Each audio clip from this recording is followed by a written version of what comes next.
Hi, Facebook babies. This is Jamie Foster Brown. I'm here in New York with my friend. We've been longtime friends. Longtime friends. Mathew Knowles. And we all know him from Destiny's Child. And he was this engineer of one of the biggest groups in R&B groups in history, in our history, and pop, right? Yeah. In history. And he has beautiful daughters, Beyonce and Solange. Solange, I'm very impressed with her because I heard her speech when she did Black Girls Rock, and she's so smart and she's so beautiful and eloquent, and I just love her. She's that special child. Yeah, I have to remind people that she exists.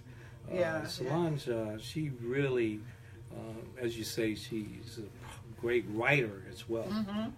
But she's really done a lot in the movement of bringing an awareness about racism, especially on her last album. Yeah.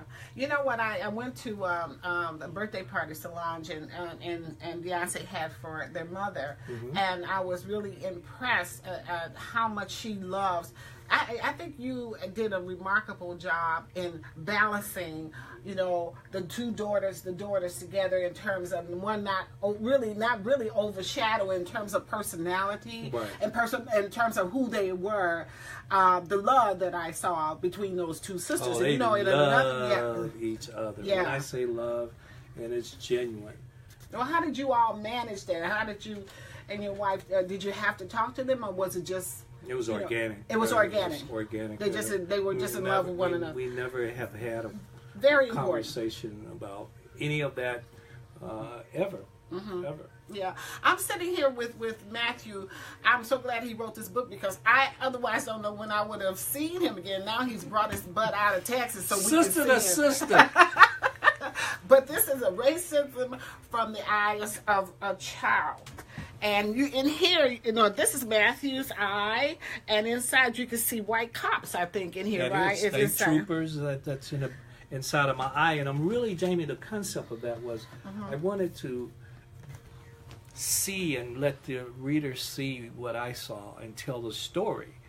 You know, the whole, because who shapes us is our family and as a kid and the things that happen to us. That's what shapes us. Right. And so I want to share that with the reader, all the things that shaped me.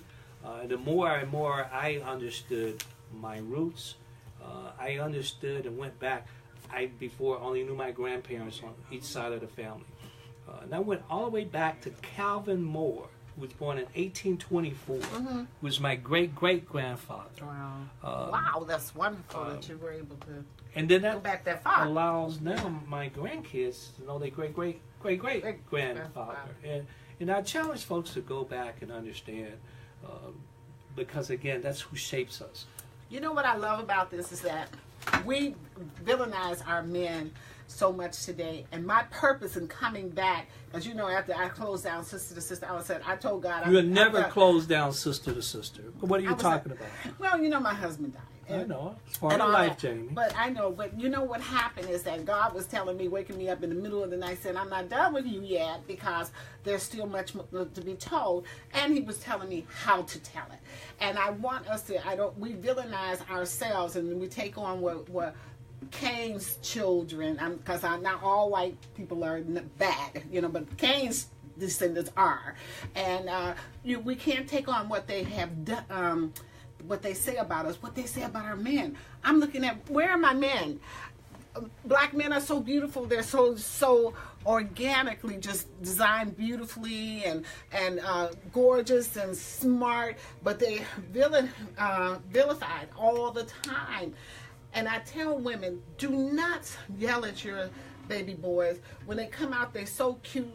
They got on little blue outfits and they're cute and everything. And then you start talking to them.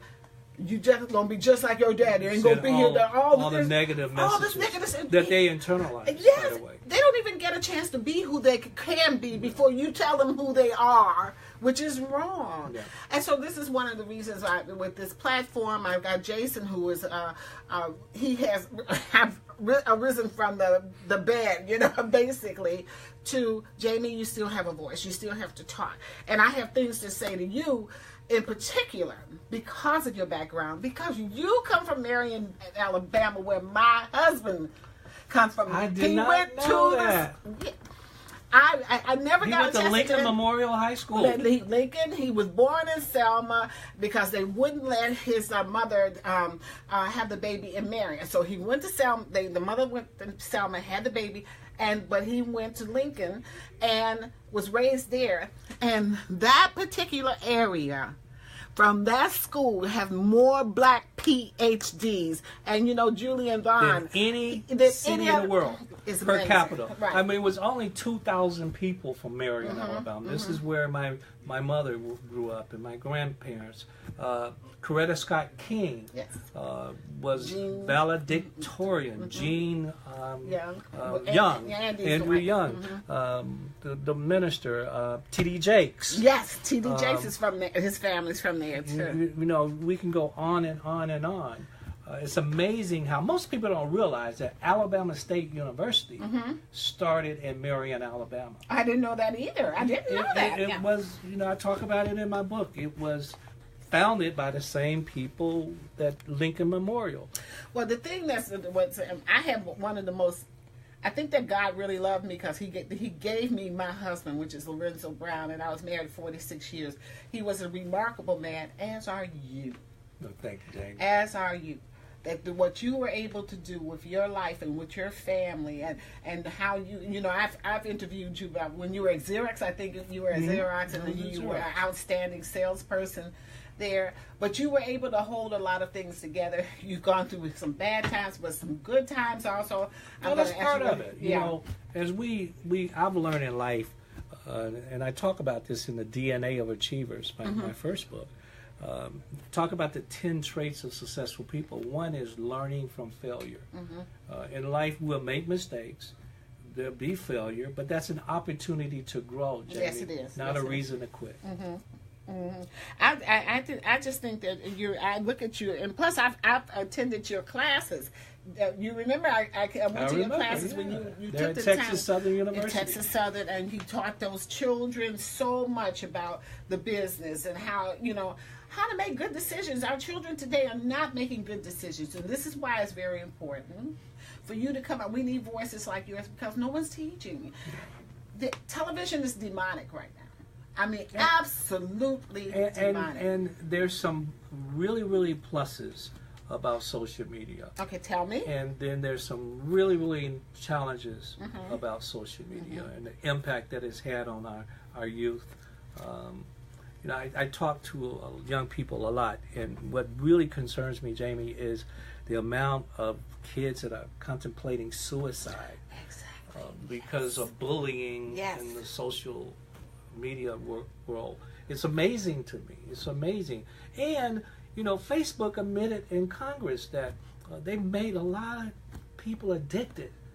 I know you got Facebook you're dealing with, and again, there's positives. I'm going to be honest. I'm giving my perspective, and when you give a perspective as a professor, you have to give both sides of the pendulum. Okay, now you tell me a little bit about what you saw as a child growing up with racism and how that affected you, and how can we push back on that. Now, one of the things that I want to do with this platform is to talk about how we do win. Because I don't want to hear about all the time about how we always losing. Now, remember that. I don't believe in being a victim. Okay, tell me. No. Now, I want to tell the story about the man that he was dragged behind a truck. Some drunk white people. Jasper, Texas. Yes, and his head, I think, came off. Jasper, Texas. People don't know that his mother sued and that she won. That nerd guy. Yeah, I know. Right? Do you know that she sued? I know. Yeah, and that they shut down the Ku Klux Klan down there because she won $7 million. That was through Southern Poverty. That organization. That organization. That has a legal staff. They have a legal staff. They're very good, and that was we won. We won. We lost our baby. We lost one of our sons, but we need to know that we can win. We can stand up. Jamie, the way we win today, I want to give you a word: social courage. Okay, tell me what's that? Social courage is when you stand up, when you hear sexism, racism. Any type of ism, and you speak out. Let me give you an example of social courage. those kids down in Florida, where the 17 students got killed, they immediately stood up and had a voice, and they still have a voice. The African American women in Alabama, when 98% of who were registered, think about that, 98% voted. The women that in Alabama, black women. We have a voice, right, and we don't use it sometimes. And do you know the lady Terry? She's our congresswoman down in Alabama. This Terry, she's black. Do you know her? No, I don't. You haven't met her? Okay, you should meet her. It's interesting that you said black women. What happened to the men? And, I think it's what you said earlier. We have work to do. Especially when we look at some of the areas where men think their role is to work, not to participate. We have, when we look at America, black folks make up 15% of the population, yet we make up 35% black men of the prison system. I know. Think about that. 15% population, 35%. 90% of all district attorneys in America are white. And they don't care about us. 90%. But that's the knowledge. See, racism, I get excited. Racism, one of the traits of racism is to erase, like an eraser, all of our history. Because if we don't know our history, we don't have knowledge. Right. And if we don't have knowledge, we don't have power. And so, but you have to be awareness. We have to get more education. We have to spend our dollars more and with our own. We have to entrepreneurship grow. And I see progress, and we have to continue that progress. I'm a black male, and I'm listening to you. And you said that we have to have knowledge. What would you say would be the first thing that I should do after listening to Mathew Knowles when I go home? What do you say? Not something overwhelming, because we got a lot of pressure on us. Maybe we got to go to work. You know what I'm saying? Maybe, clean the house, whatever. But what would you say? How do I begin?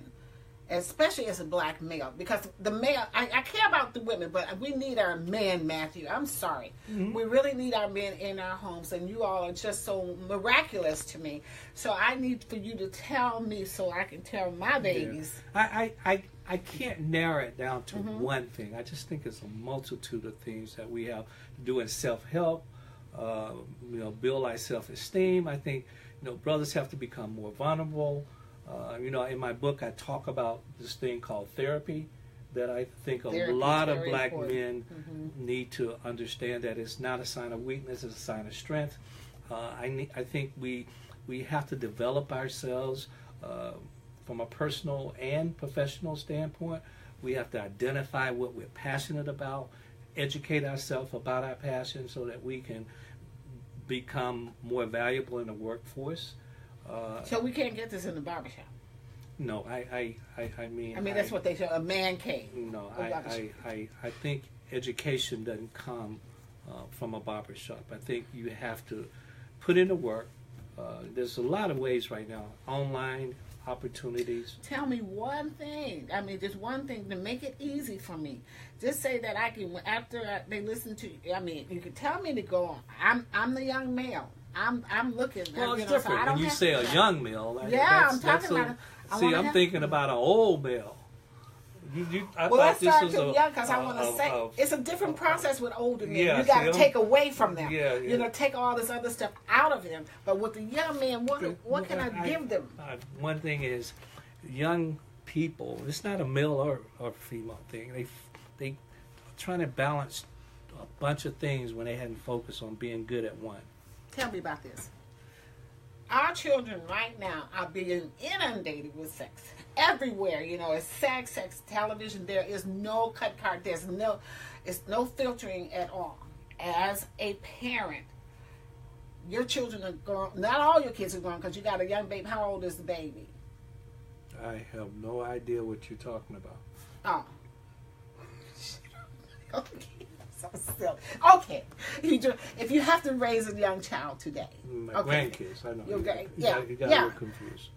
If you have to raise a child today, how would you protect the child from all of this? How, as a parent, what would you do? Well, I teach young people at Texas Southern, so I can relate to what you're saying just from there.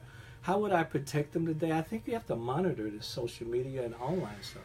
I was just talking to someone that's doing my makeup earlier, and she has a 14-year-old daughter. And we had this discussion, exactly what we're having right now. And she said, no. I said, when your kid's upstairs, do you know what they're doing on that computer? Are you monitoring their social media? And she says, absolutely. Yes, okay. She's monitoring. I think that's the single thing. You, as a parent today, have to monitor this stuff.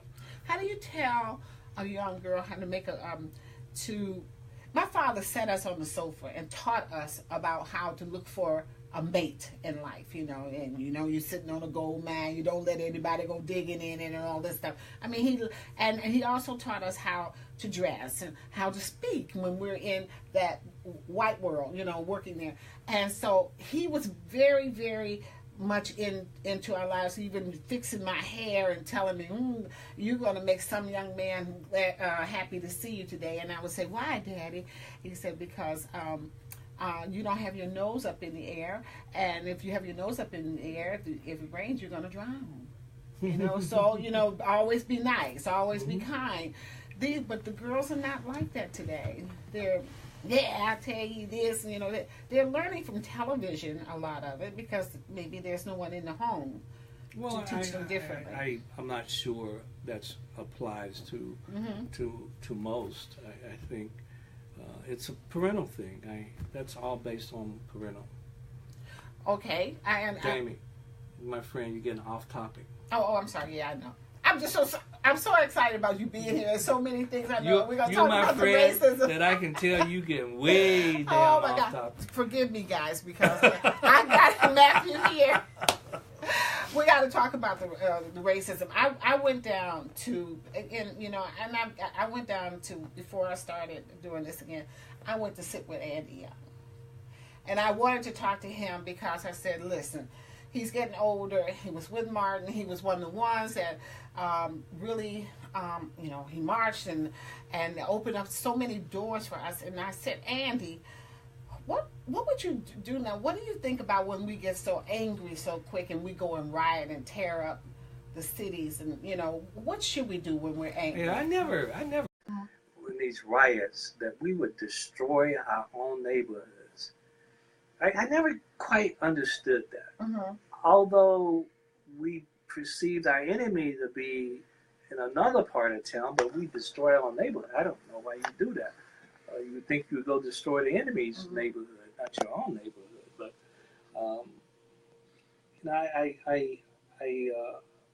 when I look back in the past and I see a lot of what happened to us, it goes back to slavery. Think about it. We were divided by the slave master. Colorism started, and that colorism wasn't an option. I don't think slave females had a choice in colorism. And I know part of racism is that when that slave master left, those that were in the house, the slaves that were in the house, he gave them the mindset, while I'm gone, I want you to be just like me. And that has continued generation after generation, this type of attitude that Black people have about each other, that we have about each other. And it goes back to the racism and anger and disgust and meanness that happened in slavery by the slave master. Do you encounter a lot of racism, or your children at school at Texas Southern, do they talk to you about that, and do you share with them how to handle it? Well, I do. Again, we talk about that quite a bit. What the difference is, it's interesting because when you and I were in school, if we had a problem or a challenge, we were very vocal about it. Today, our young people, they're not as vocal. They're talking on social media, but they they won't take that voice into action, and that's what's missing, I think, with our young people. Why do you think that So is? again, that social courage. Okay, the courage is not The there. social courage is just not there. How did it not get passed on? You know, I think about that when I see Dolores Tucker and Martin and Andy Young and you know, all of them out there. They're facing the dogs and they're facing the you know, the water and the police and the billy clubs, and then we didn't get that. We didn't get that courage. We didn't, or that outrage, that rage that we should have. You know? Because you know, we had a sense of our history. We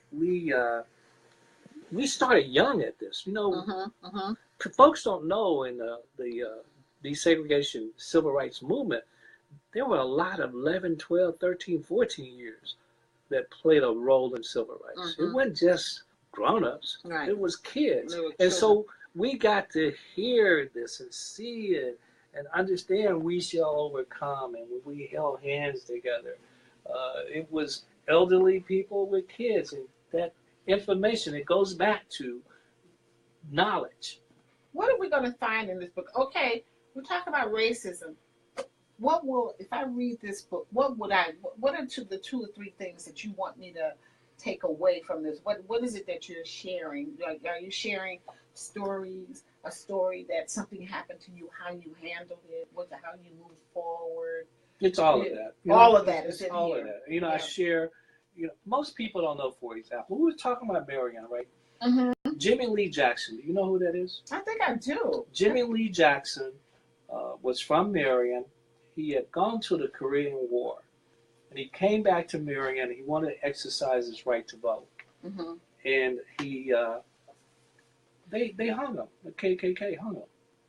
See, most people don't know that really that march from Selma to Montgomery started in Marion. In Marion, Alabama. That's why they're going that direction across the bridge on Bloody Sunday.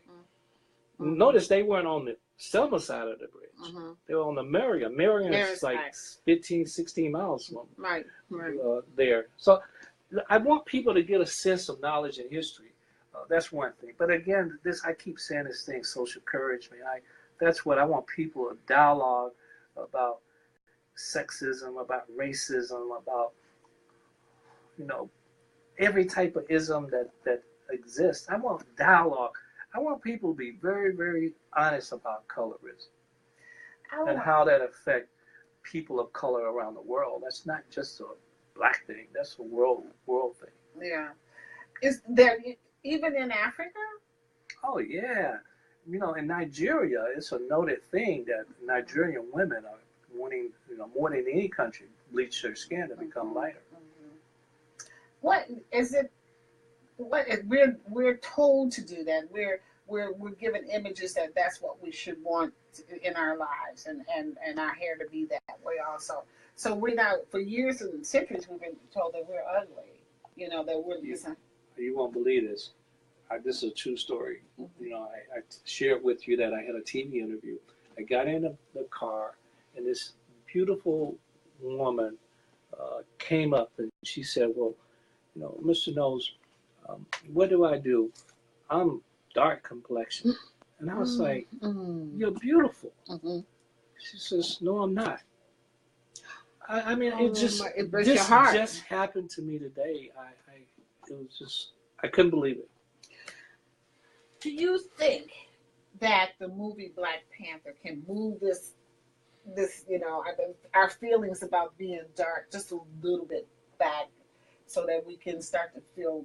Have you seen the movie? I've seen the movie, absolutely. So tell me what you thought about that. Well, let me tell you, the first and foremost thing for me was that it clicked at us in a positive sense of strength and power. Right. Okay. We don't normally see ourselves as strength and power. And from a whole world perspective, you know, these people had technology that no one had. You know, it was incredible. The fact that even that we had technology. We're not known for technology, right? We're known for like pushing the doggone mule, you know, and stuff. But I love that it showed us as smart, intellectual, powerful people. But let me share what equally I loved about that movie. Okay. from an economic standpoint, Mm-hmm.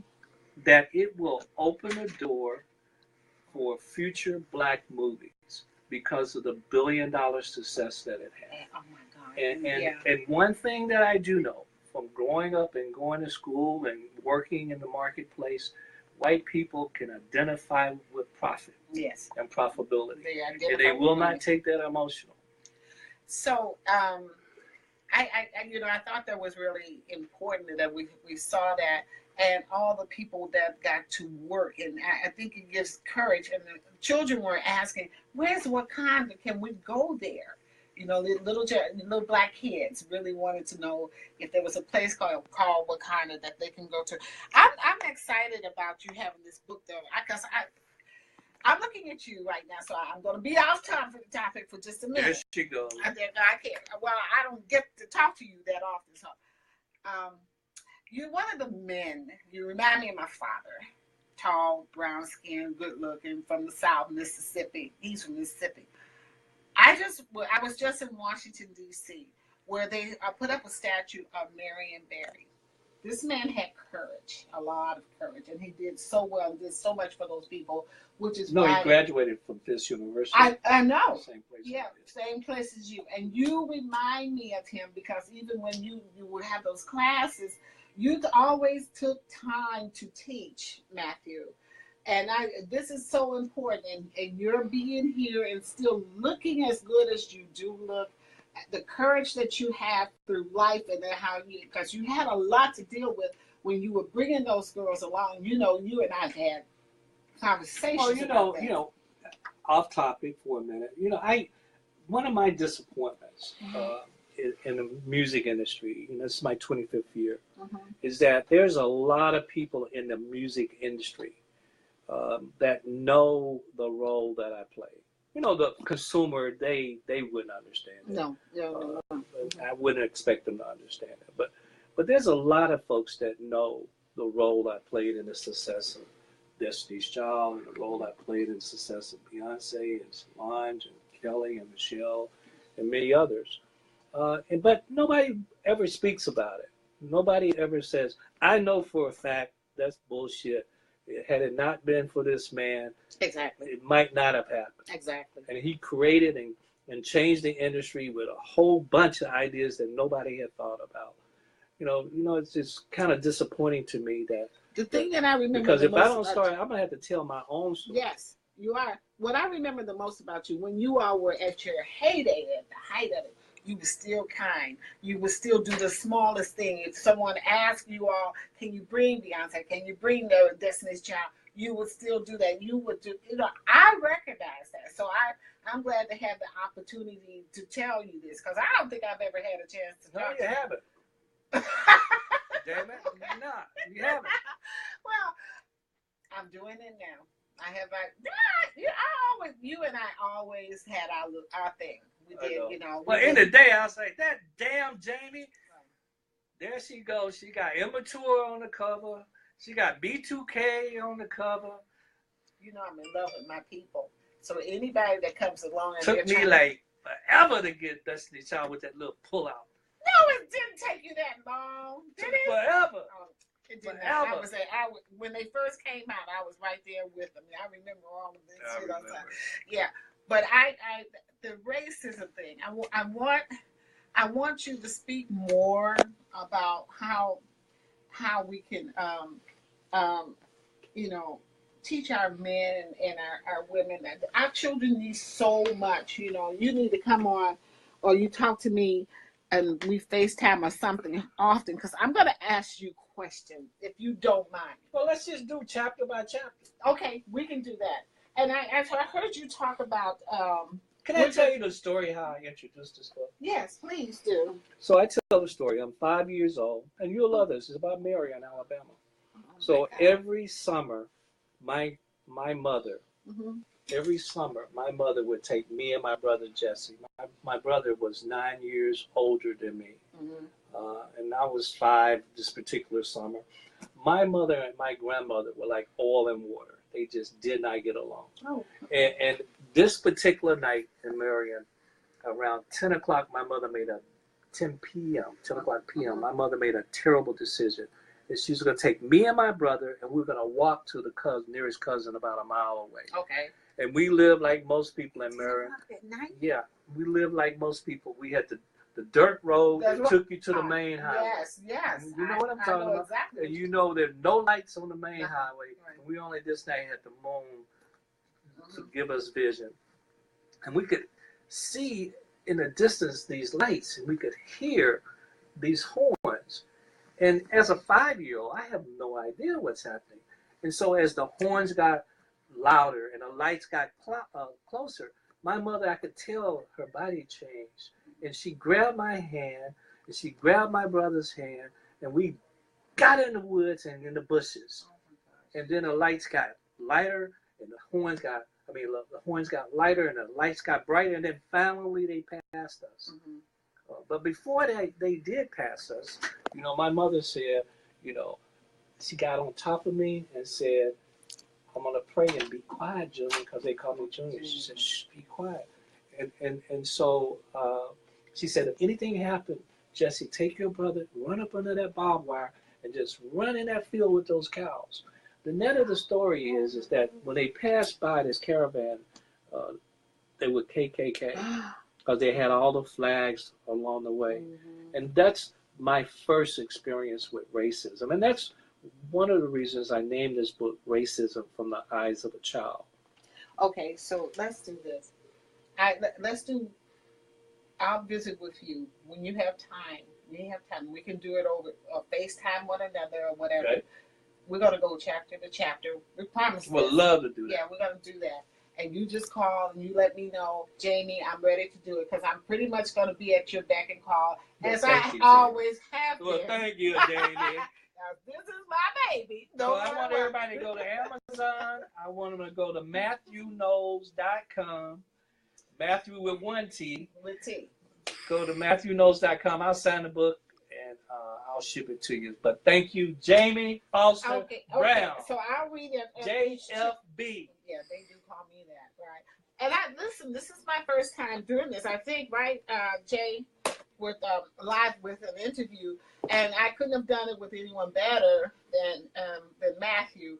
We've always had a kindred spirit. We've always loved one another through thick and thin. I want to ask him next time if we get a chance about, I heard you say something about eroticized rage. We'll talk about that. We want to talk about that, and I want to talk about one of the main things I want to talk about, the Me Too movement, and what is the dialogue that men and women should have with their young boys, because nobody talks about that. So you know the other thing I want us to talk about, and you can really hammer this home, because folks misunderstood me totally when I talked about pop radio and the black women that get to top 40 pop radio and having lighter skin. Okay.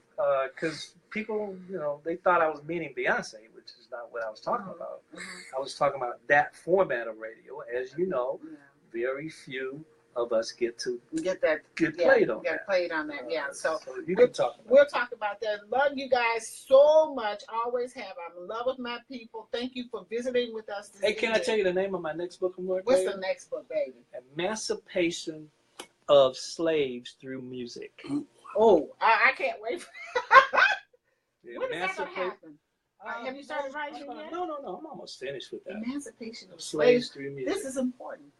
This is very, very important because oh my God, I'm excited. Okay. Bye-bye. Say goodbye to my people. Goodbye, guys. Love you, Jamie. I love you all. All right. This is great. Thank you.